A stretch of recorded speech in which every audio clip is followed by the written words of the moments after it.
वक्रतुंड महाकाय सूर्यकोटि समप्रभ निर्विघ्नं करो देव में सर्वकार्य सर्वदा। ओम नमः पार्वती पदे हर हर महादेव।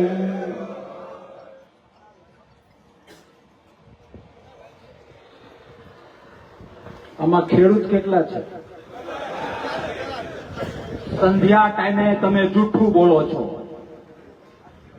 સંધ્યા ટાઈમે તમે જૂઠું બોલો છો, રામાપીરના સાનિધ્યમાં તમે જૂઠું બોલો છો. આટલું ભોગવો છો, વધુ ભોગવવું પડશે. ખેડૂત કેટલા છો? જો સંધ્યા ટાઈમે હાથ ઊંચો કર્યો છે તો મારા ભાઈ લાલજીભાઈએ જે વાત કરી એ વાત સાથે હું સહમત છું, તમે પણ સહમત છો. જ્યારે માંડવે જાન પહોંચે ને ત્યારે પીઠ ન બતાવતા, ત્યારે કોઈ પટેલ ન બની જતા, ત્યારે કોઈ આહિર ન બની જતા, ત્યારે કોઈ કોળી ન બની જતા, કોઈ ક્ષત્રિય ન બની જતા. તમે જે ધર્મના જે જ્ઞાતિના હો, પણ જ્યારે ખેડૂત માટે કંઈક વાત કરવાની હોય છાતી ઠોકીને કહેજો કે હું ખેડૂત છું, હું ખેડૂત છું, હું ખેડૂત છું. હાંડિયાના લીંડાની જેમ તમને ને મને છૂટા પાડ્યા એટલે આ નરાધમો રાજ કરે છે. બાકી લોકશાહી એ કોઈના બાપની જાગીર ગઈકાલે પણ ન હતી અને આવતીકાલે પણ નહીં રહે. આ લોકોએ માહિતીની વાત કરી, કાયદાની વાત કરી. મારે એ બાજુ નથી જવું. અને જ્યારે ભરતસિંહજી હોય, પાલભાઈ હોય, લાલજીભાઈ હોય તો કાયદાકીય રીતે નૌચુકભાઈ હોય તો કાયદાકીય રીતે ઘણું બધું જાણે છે અને ઘણી બધી વાત થઈ, ઘણી બધી વાત થઈ. મારે એમાં નથી પડવું. મારે તમને વાસ્તવિકતા કેવી છે અને મારી છાપ કડવું બોલવાની છે. કાન આયા રાખજો, કાન. આંદોલનનું જે થવાનું હોય એ થાય, પણ તમને 3 પેઢી કામ ના આવે ને આ શબ્દો તો ગામમાં ઘૂસવા ન દેતા. લોકશાહીમાં લાલજીભાઈ કાયદો શું? લોકશાહીમાં કાયદો શું? કાયદો બાયદો કંકોડું કઈ હોતું નથી. લોકશાહીમાં 51% જે કે એ કાયદો, એ બાપ, એ બંધારણ, એ સુપ્રીમ કોર્ટ, એ હાઈકોર્ટ, એ ડિસ્ટ્રિક્ટ કોર્ટ અને એ સેકન્ડ કોર્ટ. કાયદાની પત્ર ઠોકે છે આ ખોટી ગવર્મેન્ટ. આ લોકોએ કદાચ રાજકીય વાત નહીં કરી હોય, પણ સત્યનો પૂજારી છું એટલે વાત કરું છું. આજે 27 તારીખ થઈ ગઈ, 26 તારીખે જાન દોડી હતી, હા કે ના? 28 તારીખે જાન પાછી ઘરે પહોંચી હતી, હા કે ના?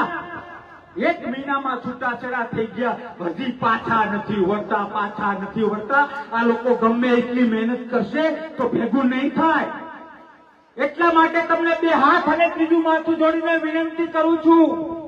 મારે ખાલી 2-5 મિનિટમાં 1-2 એક્ઝામ્પલ આપવા છે. મેં સ્વીકાર્યું કે આપણે ખેડૂત છીએ. અહીંયા મજૂરી શું ચાલે છે એક દિવસની? 400 રૂપિયા. તમારા ગામની અંદર માનો કે 3 ભાઈઓ છે જે મજૂરી કરે છે. વાત સમજવાનો પ્રયત્ન કરજો. ભેગા થવાથી, મોટી મોટી બૂમો પાડવાથી કામ નથી થતા.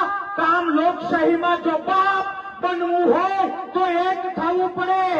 ગલુડિયાને બટકું નાખે અને ગલુડિયું પૂછડી પટપટાવે એ માટે તમારી અને મારી માએ 9 મહિનાના પેટમાં તમને અને મને નથી રાખ્યા. એ રામાપીરના સાનિધ્યમાં પ્રતિજ્ઞા લઈને જજો. કોઈ બટકું નાખે ને આપણે પૂછડી પટપટાવીએ તો ભારત માતા કી જય બોલવાનો કોઈ રાઈટ નથી. જય કિસાન, જય જવાન બોલવાનો કોઈ રાઈટ નથી, હા કે ના? તમારા ગામની અંદર 3 મજૂર હોય પાલભાઈ, અને એ 400 રૂપિયા તમારે મજૂરી ચાલે. એટલે આપણે આ ટાઈમે મજૂર કેવા જઈએ ને કે ભાઈ કાલે આવીશ, હા કે ના? આકલા પડકારા જોઈએ આપણે. કોઈના બેસણામાં નથી આવ્યા, નરાધમ સરકાર સામે પડકાર ફેંકવો હોય અને લાલજીભાઈએ કીધું એમ માય કાંગલા વેડા કરીએ તો ન ચાલે. મારા શબ્દો યાદ રાખજો. આમ ને આમ ચાલ્યું તો 7/12 માંથી નામ નીકળી જશે. સાંભળો તો દૂરની વાત છે, સાંભળો તો દૂરની વાત છે. કારણ કે કોર્પોરેટ જગત આ ગવર્મેન્ટને વાલું લાગે છે અને ખેડૂતો એમના માટે સાવકા છે. હા કે ના?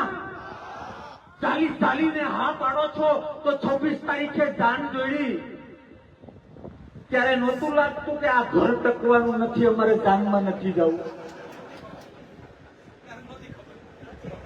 ખબર હતી એ વાત કરું. મારે અમુક બાબતો લાયસન્સ છે એટલે હું તો બોલીશ. એ વાત પછી કરીએ. એક 3 મજૂર, તમે એક ભાઈને ત્યાં જાઓ છો કે ભાઈ મારે કાલે આ ભેગું કરવું છે, આ માંડવીનું કે ચોખાનું કઈ કામ છે, કાલે તું આવીશ? એટલે એ ભાઈ એવું કહે કે ભાઈ હું 500 રૂપિયા મજૂરી લઈશ, 400 ચાલે તો. એટલે તમે એને એવું કહો કે અમે તમને સાંજ પડે 600 રૂપિયા મજૂરી આપીશું, પણ મારા વાલા તું મારું કામ મોસમ હાચવી લે. બીજા 2 પાસે જાઓ છો, એ 2 ખોટા એવું કહે છે કે ના અમારી પાસે ટાઈમ નથી. ખોટું એવું કહે છે કે અમે બીજાને આવતીકાલ માટે હા પાડી દીધી છે. મારી વાત સમજવાની પ્રયત્ન કરજો. બીજે દિવસે એ મજૂર તમારા ખેતરમાં આવે છે, તમારું આખું પરિવાર અને એ મજૂર તમારા પોતાના કરતા પણ 10 ગણું કામ કરે છે. અને જે બે લોકોએ ઘડીક વારે પછી કરશું તો આમાં ભાઈ મજા નથી આવતી, ડિસ્ટર્બ થવાય. આનાથી આખા વીઘા બદલી નાખે છે, એના સામે આ અંધારું શું મોટી વાત છે? ને આપણે ખરેખર ખેડૂત છીએ. મને આ ના ફાવે, મને પેલું ના ફાવે, આવું કરીને જ એ લોકોને બધું ફાવતું થઈ ગયું છે. થોડાક માણસ થાવ, પાછા વળો, પાછા. મારે પેલા નેતા સાથે ખૂબ સારા સંબંધ છે એટલે ભરતસિંહજી મારે તો એ સાચવવું જ પડશે. હવે એને તારા દીકરાની ચિંતા નથી, તારી માની ચિંતા નથી, તારા બાપની ચિંતા નથી, તારા બાળકોના ભવિષ્યની ચિંતા નથી, તો એવા નેતુડી તો 1, 2 ને 3 7 વાર રૂકાવ્યા જાય. અને કયો નેતા તમારા ઘરમાં બાજરો નાખી ગયો? કયો નેતા સાહ નાખવા આવ્યો? સાહેબ, જે ભાઈએ વાત કરી એ પ્રમાણે મધમાખી ત્યાં જ જાય છે જે ફૂલમાં રસ હોય છે ને એ જગ્યાએ મધમાખી જાય છે. અને શું કહ્યું? એ જ જગ્યાએ જાય છે. એમ તમારામાં કંઈક જોશે તો બધી જ પાર્ટીના છગનભાઈ, મગનભાઈ, મનુભાઈ, કારાભાઈ, કરશનભાઈ, પાલાભાઈ કરીને આવશે. હા કે ના? ગામના વહવાયા ત્યાં કોઈ નેતા ગયું કોઈ દિવસ? ત્યાં નહીં જાય. મારે તમને એ કહેવું હતું કે પેલો મજૂર તમારે ત્યાં આવે છે અને જે 2 મજૂરે તમને ના પાડી દીધી એ તમારા ગામના બંધ ઘરમાં જાય છે. ત્યાંથી ગેસની સિલિન્ડર લઈ લે છે, લાઇટ કનેક્શન લઈ લે છે. હમણાં તો સોનું લેવાનું ચાલુ કર્યું, સોનું લઈ લે છે. ઘરનું આડહર લઈ લે છે. મોકો મળે તો ઘરના નરિયાઈ લઈ લે છે. આખું ઘર ખાલી કરી નાખે છે. અને જયારે સાંજે પેલો તમારે ત્યાં કામે આવ્યો છે એ મજૂર જયારે 600 રૂપિયા તમારી પાસે મજૂરી માંગે તો તમે એને ના પાડી દો કે નહીં, મજૂરી તો તને નહીં, મજૂરી તો પેલા 2 ગામમાં જેને મને ના પાડી હતી ને એને આપશું. સમજાય છે મારી વાત? તો એ વ્યાજબી છે? ફરીથી સંધ્યા ટાઈમે ખોટું બોલો છો. મારે ત્યાં જે મજૂર કામ કરે છે, મારા કરતા મારા ખેતરમાં 10 ગણું કામ કરે છે, એના ભાગની મજૂરી હું એવી વ્યક્તિને આપું છું કે જે મારા ખેતરમાં કામ કરવાની ના પાડે છે, ગામમાં રહે છે. હું મારા મજૂર અને મારા પરિવાર જ્યારે ખેતરમાં કામ કરતા હોય ત્યારે એ મારા ઘરમાંથી સિલિન્ડર, બારસા બધું જ લઈ લે છે. એમ છતાંય પેલાના ભાગની મજૂરી હું ગામમાં જઈને બધું ખાલી કરનારને આપું છું. એ વ્યાજબી છે? હા કે ના? તાકાતથી કયો એ વ્યાજબી છે? હા કે ના? તો ના, એ તમે સમજો છો તો 30 વર્ષથી મજૂરી અમે બધા કરીએ છીએ, અને હાંજ ભેળે તમે ત્યાં જઈને જે 700-800 કે મત ઠોકમ ઠોક કરો છો ને, એટલા માટે દેશની અને ગુજરાતની ને તમારી ને મારી આ હાલત થઈ છે. હા કે ના? વિશેષ છેલ્લું એક્ઝામ્પલ આપીને મારી વાત કરું છું. તમે 2 વીઘાના ખાતેદાર હો કે તમે 200 વીઘાના ખાતેદાર હો, ડઝન્ટ મેટર. મેં ક્યાંક વાંચેલું છે, એક હાથી એક મોટા તળાવમાં લાલજીભાઈ ફસાઈ જાય છે. ઘણાએ વાંચ્યું હશે. રાજાનો ઓર્ડર હોય છે કે હાથીના આધારે આપણે અનેક યુદ્ધો જીતા છે. એ હાથી આજે વૃદ્ધ થઈ ગયો છે. એ હાથીને બહાર કાઢો, સહી સલામત બહાર કાઢો, નહીં તો જે લોકોને કામ સોંપ્યું છે એના ડોકા હું કાપી નાખીશ, એવો રાજાનો ઓર્ડર છે. અનેક લોકો સાકરો અને દોરડાઓ લઈને, ગાડાઓ લઈને એ હાથીને બહાર કાઢવાનો પ્રયત્ન કરે છે કે બાપ નીકળી જા, ને તો સાંજે રાજા અમારું માથું કાપી નાખશે. એ સમયે ત્યાંથી એક સંત, મહાત્મા, મૌલવી કે કોઈ ફાધર, જે તમારે નામ આપવું હોય આપો, એક સંત નીકળે છે. એ સંતને એ બાજુ જોઈને એક ભાઈને પૂછ્યું કે શું કરો છો? ત્યારે એ ભાઈએ કીધું કે બાવા હાલતી નો થા, તારું કામ નહીં, અમારા માથા સાંજે તૂટી જવાના. સંત કે કઈ વાંધો નહીં, તેરા ભી ભલા અને મેરા ભી ભલા, એમ કરીને સંત નીકળી જાય છે. દિયા થમવાની તૈયારી છે, બધા આંખોમાં પાણી છે કે આજે સાંજે રાજા આપને કાપી નાખશે, હવે બચવું હોય તો શું કરાય? ત્યારે બોલો માણસ કે બાવ અહીંથી નીકળો તો એ મસ્ત તેજસ્વી હતો અને હસીને નીકળી ગયો. એક રસ્તો છે કે એને પાછો બોલાવીએ કે રસ્તો નીકળે. ઘોડો કરે છે, ઘોડા પેલા તો ચાલીને જતા હતા, સંતને લઈને પાછા આવે અને સંત જેવા આવે એવી બધી સમજાવે કે આવું છે, આ યુદ્ધનો હાથી છે, આ યુદ્ધનો હાથી છે, અને અમારી કલાક અમારી પાસે છે, કલાકમાં નહીં નીકળે તો અમારું માથું કાપી નાખશે. ત્યારે સાધુ કે બધા નાળા છોડી નાખો, બધી હાકરો છોડી નાખો, ગાડાઓને સાઈડમાં કરો. ત્યારે એક ભાઈ કહે કે બાવા અમે તો મરી જઈશું અને નાળા કાપી નાખશું તો હાથી કાદવમાં વયો જશે ને મરી જશે, તારું ડોકું કપાઈ જશે. તો બાવો કે આ થયો હાલતો જો મારું માનવું ન હોય એમ હું તમને કહું, તમારે મારી 1-2 વાત માનવી હોય તો ભલે, નહીં તો અમે તો ગળા રોજ ફાડીએ. માનશો? એ હાથીને બહાર કાઢવો છે સાહેબ. એક સંત ઓર્ડર કરે છે કે બધા દોરડા છોડી નાખો. આ યુદ્ધનો હાથી છે, એને સપોર્ટની જરૂર નથી. તમે પણ યુદ્ધના હાથી છો, તમારે સપોર્ટની જરૂર નથી. તમને ખબર હોવી જોઈએ કે હું કોનું બચ્ચું છું, હું ખેડૂતનો દીકરો છું, મારો હક શું છે. માં ધરતીની અંદરથી 1,1000 ગણું જો આપણે કરી શકતા હોઈએ તો આ બધી સરકારો કીડી મકોડી નથી. કોઈ ડરવાની જરૂર નથી, કોઈ ડરવાની જરૂર નથી. એ સંતના કહેવાથી એ બધા દોરડા છોડી નાખે છે, બધા સપોર્ટ હટાવી દેવામાં આવે છે. અને પછી સંત કહે છે કે યુદ્ધ જેવું વાતાવરણ ઉભું કરો. રણસિંગા વાગે છે, ઢોલ વાગે છે. આથી ધીરે ધીરે ધીરે ધીરે ધીરે એની સાથે થોડો હલે છે. આથી મનોમન વિચારે છે કે રજવાડામાં કે યુદ્ધનો માહોલ લાગે.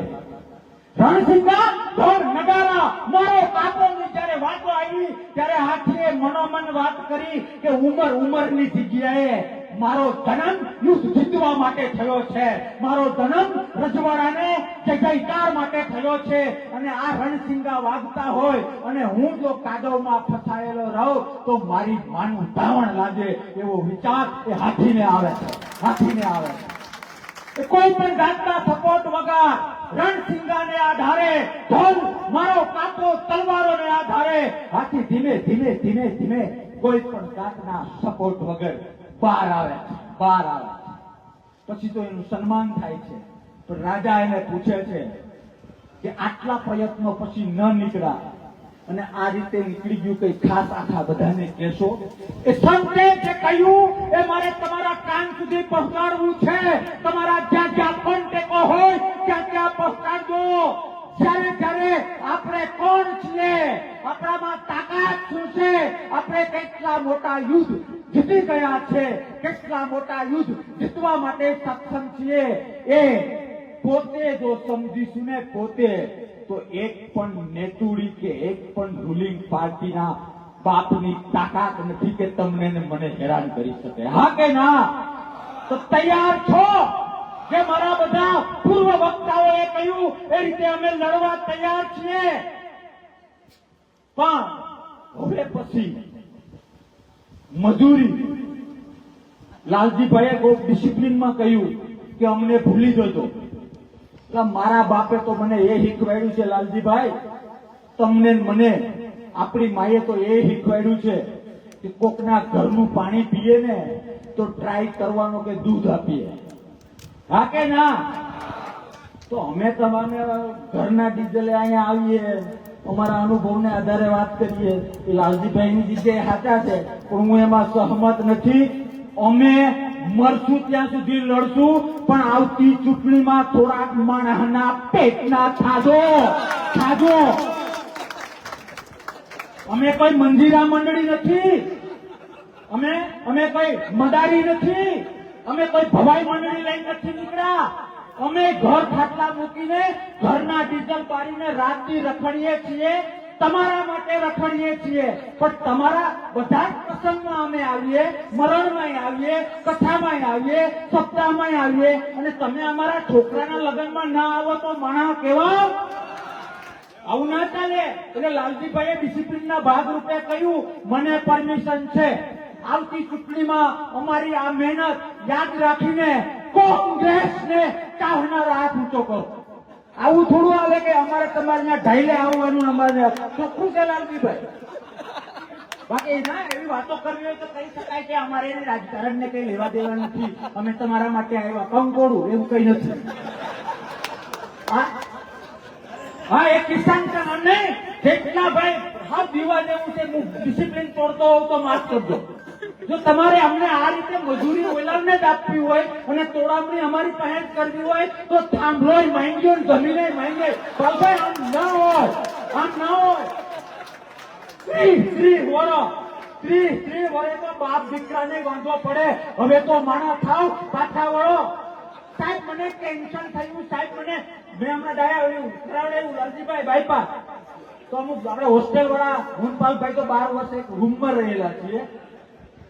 મારી ખબર કાઢવા આવતા હતા ને, તો જે જૂના મિત્રો હતા ને, જૂના મિત્રો ધ્યાન અહીંયા થયો, જૂના મિત્રો ખબર કાઢવા આવ્યા કે એવું કહેતા હતા કે બધું ચીરી નાખ્યું, ડોક્ટરના વખાણ કરે છે, પણ મૂળ વિચાર નહીં કે બાયપાસ કરાવવી જ હુકામે પડી. હા કે ના? ડોક્ટર બહુ સારો છે, ડોક્ટર બહુ સારો છે. ભાજપ જેવું તો થાય નહીં, આવી વાતો કરે. પણ ભાઈ હું તમને ચપ્પુ મારું, હું તમને તલવાર ભરી દઉં અને પછી હું મલમ લગાવું એટલે બાપુ હારો એમ? સમજવાની જરૂર છે. ચપ્પુ મારનારો મલમ લગાવે કે ચપ્પુ મારનારો તમને આ વિશ્વની ટોપ હોસ્પિટલમાં લઈ જાય? ગુનેગાર એ લોકશાહી અને લોકોનો ગુનેગાર છે, ગુનેગાર છે અને ગુનેગાર છે. હા કે ના? તમારા આંદોલન, અરે હમણાં મેંદેડામાં કદાચ કોઈના મગજમાં એવું ગુસ્સું ઘરી ગયું હોય તો વ્યક્તિગત થોડી વાત કરી લો. આ એટલી બધાની પોતાની જાતને રાવણ માને છે, રાવણ. બાપુના 6 મિનિટના એક વિડીયોમાં બધે ડીઝલ મળતું થઈ ગયું. 6 મિનિટમાં રેલો આવે, રેલો. અને તમને અમે રૂપારા નથી લાગતા. રેલો આવ્યો એટલે અત્યારે 8 વાગે અહીંયા બેઠા છો. તાર ખેતર જેવું હોય તો કહેજો. બીજા 42 ગામ મેંદેડાની અંદર મારો પોતાનો મત વિસ્તાર, હું લડેલો છું અને હજી પણ ચાન્સ આપશે તો ઉપરી છે, ઉપરી. તેના 42 ગામ લાલજીભાઈ સરપંચો ભૂખ હડતાલ ઉપર બેઠા. બીજે દિવસે સરપંચોનો મને ફોન આવ્યો કે બાપુ અમે તો ભાજપમાં માનીએ છીએ, તમે આમાં કઈ કરી શકશો? હું આવીને 2 દિવસ બેસી છે એટલે બધું કરોડો ઘૂસ થઈ જાય. કારણ કે સામે વાળાને બીક લાગે ને કે બાપુનો મત વિસ્તાર છે, સીધું નાકું વારી લે તો 27માં અઘરું પડશે. હા કે ના? એટલે હું તમને તાજા ઉદાહરણ એટલે આપું છું કે લડે છે એ જીતે છે. ઈચ્છા શક્તિ ઊભી કરીશું તો તાકાતથી જીતીશું. અને હું ફરીથી કહું છું કે જે